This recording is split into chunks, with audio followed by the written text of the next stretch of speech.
오늘은 이사야 12장 1절에서 6절 말씀을 통해서 보라, 하나님은 구원이시라 이렇게 말씀을 나누고자 합니다. 사진 예술에 남다른 꿈과 열정을 가진 한 소녀가 있었습니다. 이 소녀는 무려 72년 동안 카메라 뒤에서 살아왔는데 평생을 사진 예술에 바친 이 거장의 이름이 이제 모니젠 커닝햄이라는 사람입니다. 대학생 때 장학금을 받기 위해서 찍은 사진이 있는데 그 사진은 식물 사진이었습니다. 식물 사진으로 시작을 해서 사진 예술에 내려된 그녀는 이제는 그 프레임을 그림의 캔버스처럼 상상하며 본격적으로 사진을 막 찍기 시작을 합니다. 그리고 1976년 93세의 나이로 생을 마감하기까지 카메라를 놓지 않았는데 그런 그녀가 한 가지 진지하게 물었습니다. 평생 찍은 사진 중에서 가장 아끼고 최고의 명작은 무엇입니까? 이렇게 질문을 받자 그러자 그녀는 창문 너머로 시선을 돌리면서 이렇게 활기차게 이야기합니다. 아마 내일 찍게 될 작품을 가장 좋은 사진이라고 말할 수 있습니다. 이 의미가 무엇일까요? 바로 오늘보다 나은 내일, 그리고 내일보다 다음 날, 이것을 이야기하는 겁니다. 사실 이 글을 보면서 이제 하나님께서 은혜 주시고 함께 하시는 삶이 바로 더 나은 내일을 만든다라는 것을 다시 한번 생각해 보게 되었습니다. 하나님께서는 우리의 삶을 반드시 이렇게 세우시고 다시 세움을 주시고 그리고 지금 이 자리에 머물게끔 하지 않습니다. 만약에 나의 삶이 지금 뭔가 머물러 있는 것 같고 그리고 가만히 있는 것 같으면은 하나님의 은혜를 다시 한번 바라봐야 할 때입니다.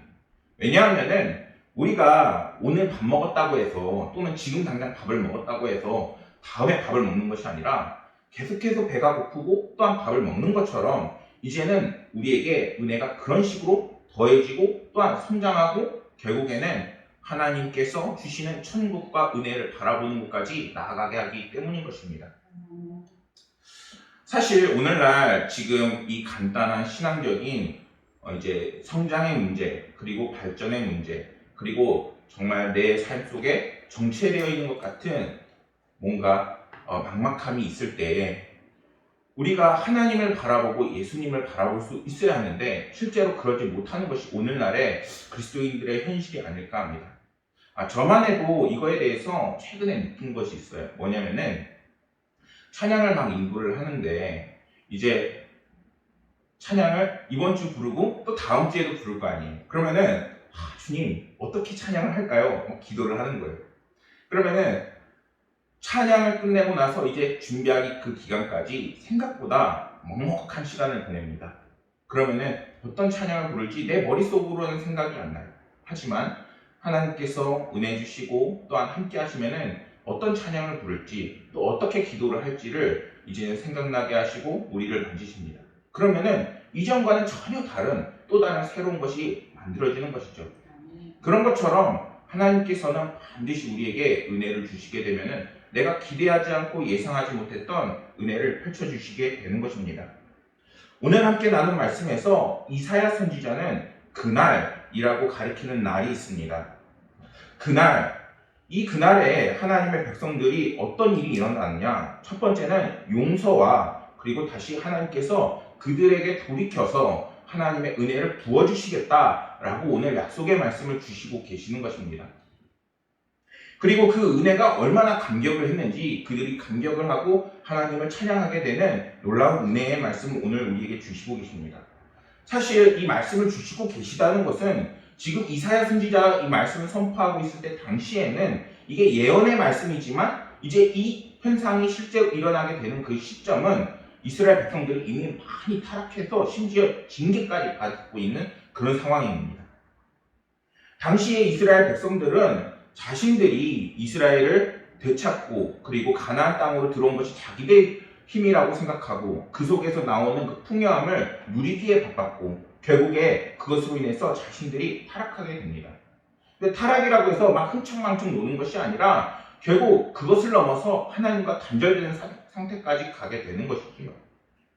그래서 하나님은 이스라엘 백성들이 사는 남유다와 북이스라엘에 심각한 징계를 내리게 되십니다. 예를 들면은 북이스라엘은 이제는 앗술을 통해서 징계를 내리셔서 이제는 멸망시켜 버리십니다.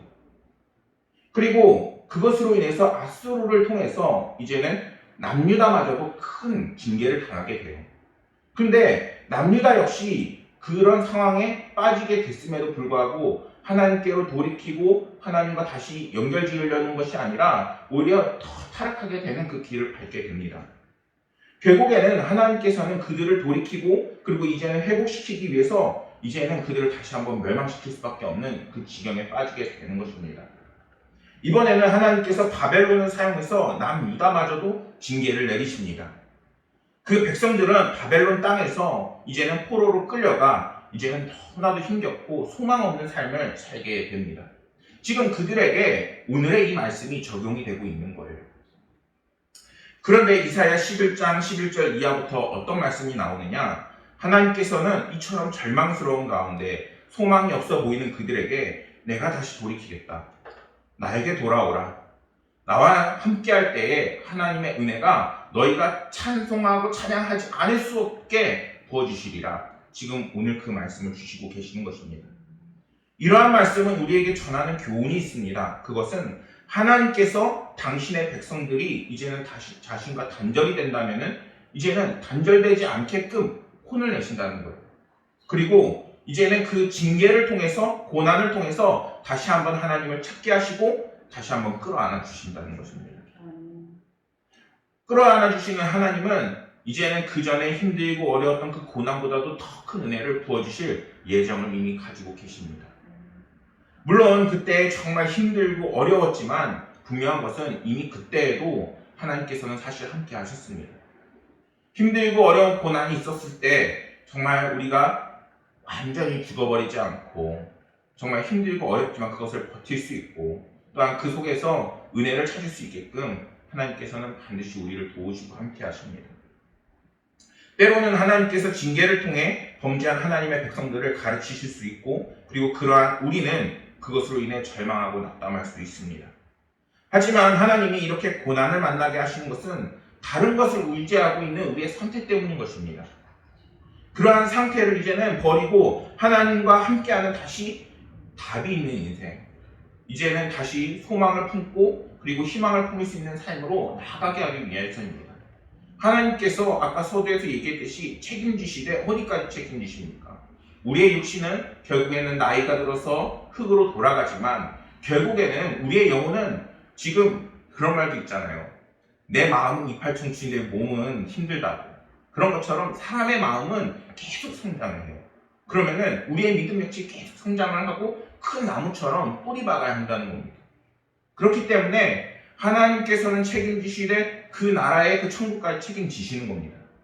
그 은혜를 이제는 돌이키고 회복할 수 있는 모든 사람들이 되어야 하는 것입니다. 그것을 잃어버리기에 이제는 이 땅에서 이 세상에서 나의 힘과 육신으로 정말 세상과 부딪히며 싸우고 힘들고 어려운 과정을 이제 너무나도 홀로 외로워하고 있는 것이 오늘날의 사람들의 삶인 것입니다.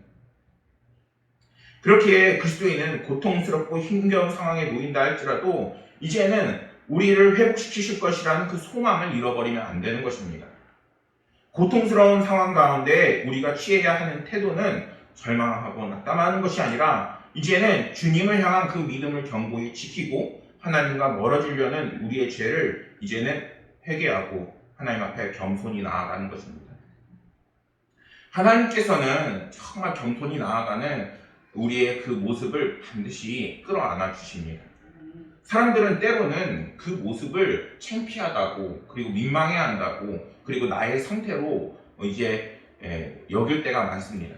그런데 하나님은 하나님 앞에서는 창피할 것이 없는 겁니다. 하나님께서는 내가 오늘 당장 잘못했어도 근데 중요한 건 그거예요. 내가 진실한 회개 그리고 진실한 돌이킴이 정말 하나님 앞에 있어야 한다는 겁니다. 2절 말씀에서 그래서 이사야 선지자는 이렇게 찬양을 합니다. 보라 하나님은 구원이시라. 봐라 너희들의 인생에서 정말 하나님을 보고 있느냐. 하나님께서 너희와 함께 하실 것이고 반드시 너희들을 돌이키실 텐데 너희들은 그 속에서 과연 하나님과 함께 더불어 먹는 삶을 살고 있느냐. 내가 신뢰하고 두려움이 없으니 주 여호와는 이제 나의 힘이시며 나의 노래시며 나의 구원이심이라. 이사야는 우리에게 이렇게 말씀을 전하고 있어요. 이는 하나님의 구원을 이제는 체험하는 그 사람들이 이제는 감격에 넘쳐서 하나님을 찬양하고, 그리고 이제는 그것을 하지 않을 수 없는 그런 성령의 감동을 주시게 되는 것입니다. 사실 이 보라는 뭔가 특별한 의미가 있는 것은 아닙니다. 이것은 뉘앙스의 그 말씀이에요. 봐라. 그러니까 예를 들면 이렇게도 할 수 있는 거예요. 봐라, 하나님께서 도와주시는지 안 도와주시는지. 봐라, 오늘날 하나님께서 주시는 감격이 너희에게 있을지 없을지. 이렇게 말씀하고 있다는 것입니다. 그렇다면 이스라엘 백성들에게 있어서 하나님에 대한 그분이 행하신 그 일, 감격하고 감사해야 할 일들이 무엇이 있을까요? 특히 성경 속에 나오는 이스라엘 백성들에게는 정말 하나님이 주시는 큰 은혜들이 많았습니다. 그들이 정말 애굽에서 노예 생활을 할 때에는 그들을 건져내 주시고, 또한 광야에 갈 때에는 때로는 불기둥으로 때로는 구름기둥으로 그들을 인도하시고, 또한 물이 없을 때에는 물을 나게 하시며 정말 하나님을 의지하게 하는 힘들고 고난 속에서도 그러한 훈련을 받았던 민족이 바로 이스라엘 민족입니다. 그런데 그러한 은혜가 이제는 오늘날의 우리에게도 함께하고 있다는 것입니다. 어제 아이들이랑 같이 이제 이야기 나눌 시간이 있었습니다. 어떤 아이들이냐면은 이제 하나님을 한 번도 들어본 적이 없는 거예요. 그리고 그 아이들이 이제 초등학교 6학년 아이들입니다. 그 아이들의 표현은 정말 다양합니다. 특히나 어제 만났던 애들은 여자애들인데 노래 불렀다가 막 정신이 없어요. 그런데 그 애들한테 복음을 전하면은 정말 어른들한테 나오는 그런 반응은 볼 수 없는 다양한 질문들이 나오게 됩니다. 그런데 그 다양한 질문조차도, 정말 우리가 예상하지 못하는 질문조차도 한 가지로 딱 정리가 돼요. 뭐냐? 바로 예수 그리스도. 그 아이들이 진지하게 지는 순간이 오는데, 바로 그렇게 애들이 막 다양하게 그리고 기상천외하게 그렇게 행동하는 것은 자기의 마음을 알아달라, 그리고 정말 자기가 힘들고 어려운 상황에 놓여 있다는 것을 그냥 그렇게 해방하고 그리고 자유롭고 싶은 겁니다. 그런데 그 속에 정말 들어가야 하는 것이 무엇이냐? 바로 예수님의 그 복음을 전한 겁니다. 십자가의 사랑. 하나님께서 너를 사랑하셨고, 그리고 오늘날 그것을 믿는 자에게 정말 구원이 있을 것이고, 그리고 언제까지 함께 하신다? 네가 나이가 들고 정말 천국에 갈 때까지 함께 하실 것이라. 이렇게 그 사랑을 전하니까 아이들의 눈빛이 달라져요. 아이들뿐만 아닙니다. 우리들의 삶에도 정말 보라, 하나님은 나의 구원이시라 라는 하나님의 그 은혜가 우리 가운데에 들어올 때에 하나님께서는 이제는 우리 가운데에 넘치는 은혜를 우리 안에서부터 출발하고 시작하게 되는 것입니다. 이러한 풍요로움이 오늘날 우리 그리스도인들에게 가득 넘쳐야 합니다. 그래야 오늘날과 같은 정말 힘들고 어려운 상황을 이길 수 있는 그런 백신과 능력을 이렇게 갖게 되는 것입니다. 오늘날 우리 역시 소망을 잃어가고 너무나도 어려운 문제를 만나지만 하나님께 돌이키는 인생을 우리가 살아야 합니다. 순간순간 하나님의 말씀을 잃어버리고 또는 이제는 그리스도인이 아닌 모습으로 살아가려고 하지만 그 속에서 내가 그리스도인이었지, 정말 하나님이 나의 구원이시지, 하나님 주시는 감격이지, 이것을 잃어버리면 안 되는 것입니다. 그래야 우리가 정말 혼란이 많고 그리고 환란이 많은 이 세상 속에서도 그 중심을 잡으며 나아갈 수 있게 되는 것입니다. 그런 이제는 하나님이 이제는 우리에게 주시는 크신 은혜는 예수 그리스도의 이름을 믿기만 하면은 누구든지 구원을 받는 놀라운 인생이 되는 것입니다. 그렇게 우리는 모든 상황 속에서 하나님을 믿고 그리고 예수 그리스도를 바라볼 수 있는 삶을 살아가는 겁니다. 보라, 하나님은 구원이시다. 그것이 바로 이러한 의미인 것입니다. 그럴 때 하나님이 주시는 심령이 이제 우리 가운데 샘솟게 되고, 그것으로 인해 이제 매일매일 우리의 삶이 감사와 감격과 찬양의 인생으로 변하게 되는 것입니다. 정말 기쁨이 없으신가요? 소망이 없으신가요? 하나님이 주시는 예비된 기쁨이 여러분들 가운데 있습니다. 3절에서 이사야는 이렇게 말씀합니다. 그러므로 너희가 기쁨으로 구원의 우물들에서 물을 기르리로다. 물이 넘치다 못해 이제는 우물이 막 퍼부어. 이제는 우리 가운데 넘치는 그 은혜가 우리의 삶을 메우게 되는 겁니다.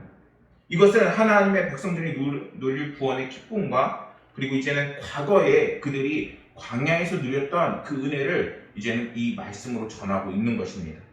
출애굽 당시 이스라엘 백성들은 정말 황당했을 거예요. 왜냐하면은 물론 하나님께서 도와주셔서 홍해 바다도 건너고 10가지 재앙도 이기고 이제는 애굽을 탈출했는데 그들이 간 곳이 어디예요? 광야입니다. 얼마나 황당해요. 바로 가나안 땅으로 간 게 아니에요. 뺑글뺑글 돌아서 참 40년을 이제는 광야에서 있었습니다. 근데 그 속에서 그들은 힘들었다, 아팠다. 물론 그 속에서 질병도 있고 아픔도 있었지만 그 속에서 그들은 불행했다고 얘기하지 않아요. 왜냐하면 그렇게 어려운 상황에서도 여호와 하나님께서 그들과 함께 하셨기 때문입니다. 그것을 그들은 지금 이렇게 표현하고 있는 겁니다. 우물물을 길어서 정말 넘치는 그런 은혜가 내 가운데 있었다. 출애굽기 17장에 이스라엘 자손들은 르비딤이라는 곳에 도착해서 이제 그곳에서 이러한 말씀이 나옵니다. 며칠을 가도 발견할 수 없는 그 물로 인해서 그들이 견딜 수 없게 됩니다. 르비딤에 이르렀을 때 이스라엘 자손들이 자기들을 끌고 나온 모세에게 찾아가서 이제는 너희가 우리를 애굽에서 끌고 나왔기 때문에 우리를 죽이는도다 이렇게 원망을 퍼붓습니다. 사실 그럴 만도 해요. 왜냐하면 다른 것도 아니고 물이 없으니까. 그러자 모세는 하나님께 울부짖어요. 하나님, 당신이 우리를 이곳까지 인도하셨는데 물이 없어서 너무나도 힘이 듭니다. 하나님은 그런 모세를 향해서 장로들을 데리고 호렙산으로 올라가서 반석을 쳐서 물을 내라고 말씀하십니다. 모세는 그러한 하나님의 말씀대로 그대로 해서 이제는 물을 얻고 이제는 기쁨과 소망을 얻게 되는 것입니다. 그것을 지금 이사야 선지자도 말하고 있는 거예요. 이때 이스라엘 백성들이 기쁨이 얼마나 컸는지 그러므로 너희가 기쁨으로 구원의 우물들에서 물을 기르리로다 말씀하고 있습니다. 그리고 바로 이러한 그 기쁨이 이제는 모든 시대에 걸쳐서 나타나는 그 은혜라는 것입니다. 그리고 이제는 믿음을 가지고 함께 예배를 드리고 있는 모든 성도들에게도 반드시 나타날 것을 지금 성경은 증언하고 있는 것입니다. 우리도 우리의 죄로 인해서 정말 영원한 형벌을 받을 수 없는 죄인들입니다. 그런데 그러한 우리들에게 하나님께서 놀라고 크신 우물을 아예 통째로 부어주셨어요. 그분이 누구시냐? 바로 예수 그리스도입니다. 이제 예수 그리스도를 믿는 자에게 영원히 마르지 않는 영원의 샘물을 우리에게 보내주십니다. 예수님을 이제는 바라보면은 정말 메말라 있던 나의 감정은 이제는 다시 감동으로 가득 차게 되는 것이고, 정말 오늘날 형통함이 필요하게 되면은 하나님께서 시시때때로 좋은 것으로 우리에게 반드시 채워주시게 되어 있습니다. 그러나 샘물이 되신 예수 그리스도를 이제는 봐라, 주님은 우리의 권이시로다, 이러한 고백이 저와 여러분들 가운데 이렇게 꼭 있기를 소망합니다. 돌이킬 줄 아는 사람이라고 이제는 국민일보에 기사가 기고가 되었습니다. 얼마 전 할아버지 추도 예배가 있었습니다. 할아버지 추도 예배의 특징이 하나 있는데 늘 같은 찬송을 부른다는 겁니다. 하나님께서 돌아가시기 전 이 찬송을 부르셨는데 새 찬송가 273장 나 주를 멀리 떠났다입니다. 가사가 이렇습니다. 나 주를 멀리 떠났다 이제 옵니다. 나 죄의 길에 시달려 주여 옵니다. 나 이제 왔으니 내 집을 찾아 주여 나를 받아 맞아 주시옵소서. 자신의 삶을 철저히 반성하는 내용을 담은 찬양입니다. 할아버지는 생을 정리하시면서 이 찬양을 통해 삶을 돌이켜서 이제는 자신의 모든 것을 이제는 하나님 앞에 다시 드린다는 그런 찬양을 했다는 것입니다. 기독교에서 가장 숭고한 가치 중 하나는 회개입니다. 그 이유는 그것을 돌이킬 때 하나님께서는 절대 그것을 거부하지 않으시기 때문입니다. 그리고 그러한 회개하는 자들을 다시 한번 끌어안아 주시고 그리고 우리들을 다시 회복시키시고 반드시 인생이 마칠 때까지도 책임지시게 되어 있습니다. 5절 말씀에서 이스라엘이 여호와를 찬송해야 할 그 이유가 나옵니다. 그것은 여호와께서 극히 아름다운 일을 행하셨다는 것입니다. 그것이 방금 우리가 얘기했던 구원의 그 은혜입니다. 그렇다면 여기서 여호와께서 행하신 극히 아름다운 일들이란 무엇일까요? 하나님께서 애굽에서 이스라엘을 구원하셨고 앗수르의 손에서도 건지시고 바벨론 포로에서도 구출하시는 그런 놀라운 은혜입니다. 그들은 그 포로 해방 때에 있어서 그냥 해방이 돼버렸어요. 그들이 뭔가 피를 흘리거나 어려움을 당하거나 뭔가 정말 피를 흘려서 자신들의 그 상황을 쟁취한 것이 아니라 하나님께서 그들을 그냥 풀어주신 겁니다. 힘들고 어려웠느냐? 이제는 나에게 돌아오라. 하나님께서는 분명히 그렇게 말씀하십니다. 그리고 오늘날에도 우리에게 이렇게 주시는 놀라운 해방의 사건이 있습니다. 그것이 바로 예수 그리스도 십자가의 사건입니다. 로마서 5장 8절에서 이렇게 말씀합니다. 우리가 아직 죄인 되었을 때에 그리스도께서 우리를 위하여 죽으심으로 하나님께서 우리에 대하여 자기 사랑을 확증하셨느니라. 하나님께서 여러분들을 얼마나 사랑하신다고 말씀하십니다. 보라, 내가 너의 구원인지 아닌지. 보라, 내가 너희를 사랑하는지 안 하는지. 보라, 내가 너희를 구원하리라. 세상에서 정말 구원이 없어요. 정말 살아가다 보면은 애들한테 복음을 전해도 애들은 이래요. 한번 그게 보여봐 이렇게. 그런데 정말 가장 큰 믿음은 그러한 사랑을 꼭 뭔가 보이는 것이 아니라 이제는 성경의 그 말씀을 믿고 이제는 그 믿음으로 인해서 성령의 그 감동이 채워지고 그것으로 인해서 우리가 구원의 기쁨을 갖는 삶을 사는 것입니다. 사랑하는 성도 여러분, 오늘 말씀을 통해서 하나님의 백성으로서 우리가 어떻게 살아가야 할지를 다시 한번 생각해 보길 소망합니다.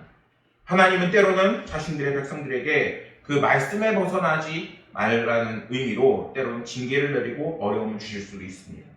그런데 하나님의 진노는 잠깐이에요. 왜냐하면 하나님께서는 끝까지 책임지셔서 우리를 천국에 들어오게 하시기 위함입니다. 그렇기 때문에 우리의 인생에서 징계는 잠깐입니다. 근데 그게 너무나도 고통스러워요. 그때일수록 오히려 하나님을 붙잡고 하나님 앞에 그 모든 것을 내려놓는 저와 여러분들이 되길 소망합니다. 그러면은 그 모든 순간을 통틀어서 한꺼번에 합력하여 선을 이루시는 하나님께서 여러분들에게 크신 은혜를 반드시 주시고 책임지실 것입니다. 하나님의 사랑으로서 늘 가득 채우시고 또한 마르지 않는 우물물과 샘물이 여러분들 삶 가운데 늘 가득하셔서 하나님이 주시는 은혜로 날마다 승리하시기를 간절히 소망하겠습니다. 기도하시겠습니다. 하나님 아버지, 주님께서 우리에게 봐라, 하나님이 구원이신지 아닌지, 또한 하나님께서 우리를 사랑하신지 아니하시는지 한번 보라, 이렇게 당당하게 말하는 성경 말씀을 보게 됩니다. 아버지 하나님이시여, 이제는 더욱더 주님을 신뢰하고 믿음으로 하나님께서 우리를 회복시키시고 함께 하실 것을 믿고 나아가는 성도들이 되게 하여 주시옵소서. 하나님께서 모든 순간 우리에게 성령의 그 은혜를 부으시고 이기게 하시고 승리하게 하실 것을 믿으며 모든 말씀 우리 구주 예수 그리스도 이름으로 기도드렸습니다.